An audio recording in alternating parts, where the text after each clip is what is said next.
I'll call this meeting to order. It's Thursday, April 10th, 2025, and we're here at 1:45, and we're here to discuss the Idaho Parks and Recreation Agreement with the Sheriff's Department. And I'll turn it over to Mr. Scutzy. All right, yeah, so here we have an agreement between Parks and Rec. We're trying to get you guys to sign off on, and it's something that'll be ran by our backcountry team. Mm-hmm. And pretty much this first 3 pages of it outlines kind of what it is, what the program is, and how much money we would be eligible for in this year. And what they did was they based this amount of money off of a few criteria, including how much we get for pelt and all that kind of stuff, but also the amount of work we already did last year that we weren't reimbursed for, that would have counted towards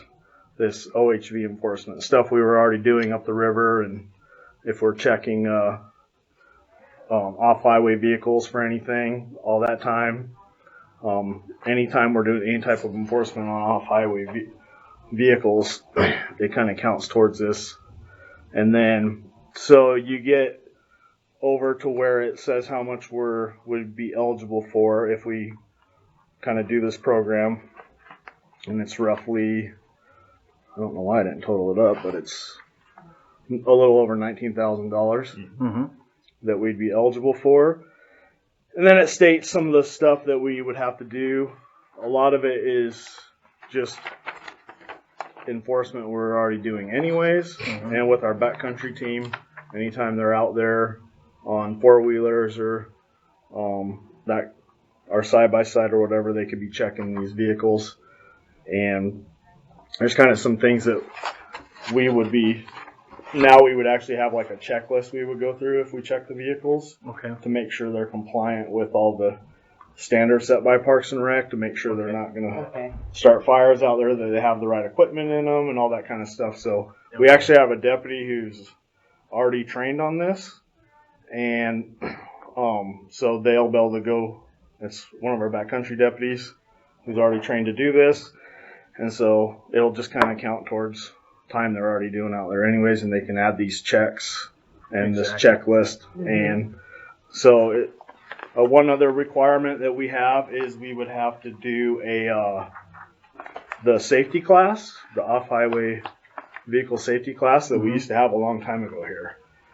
So my son did it like 12 years ago, I think, or more, here in Wallace. And so we would do the class twice a year.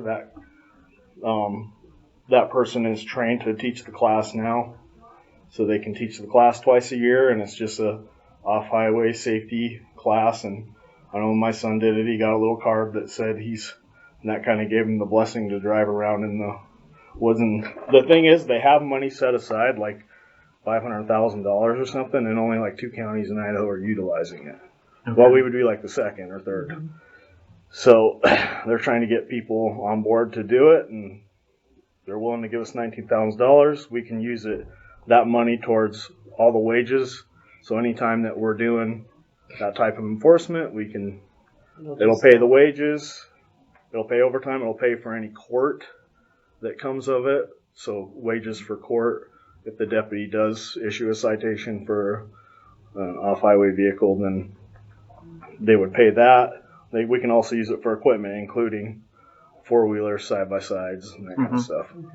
Anything that we use in the enforcement of that stuff, they can give us the money. So there's not a whole lot of requirement on it. It's kind of like whatever you do, that's how much you'll get reimbursed. And we're already doing some of it anyway, so we might as well get reimbursed for it. Exactly. And we have that backcountry team already in place.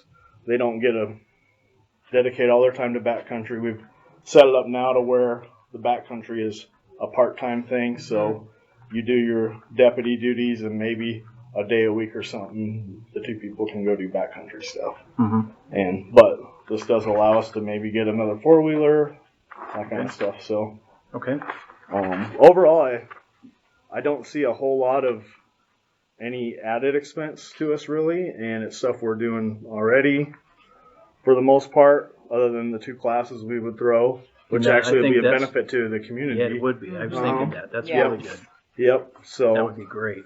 yeah, I 'Cause know, when we they did. have problems. Yeah, when they did it in the past, you're just teaching general safety usually to Mhm.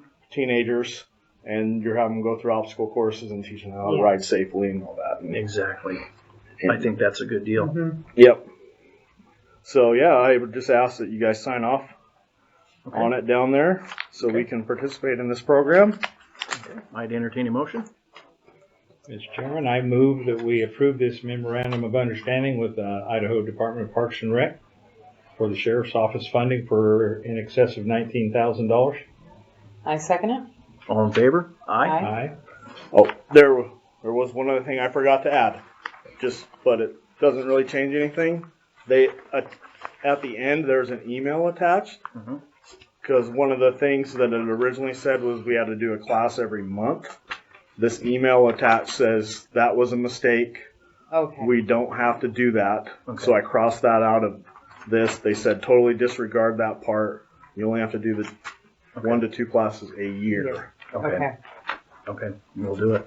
Well, thank you, Under Sheriff. Yep. Thank you. It's approved. Yep. Sweet. Yeah. Yeah, so you can just sign it and get it We'll back do to it. me and Do it. I can do Appreciate it right. I can do it right now. yeah, that'd be awesome. Meeting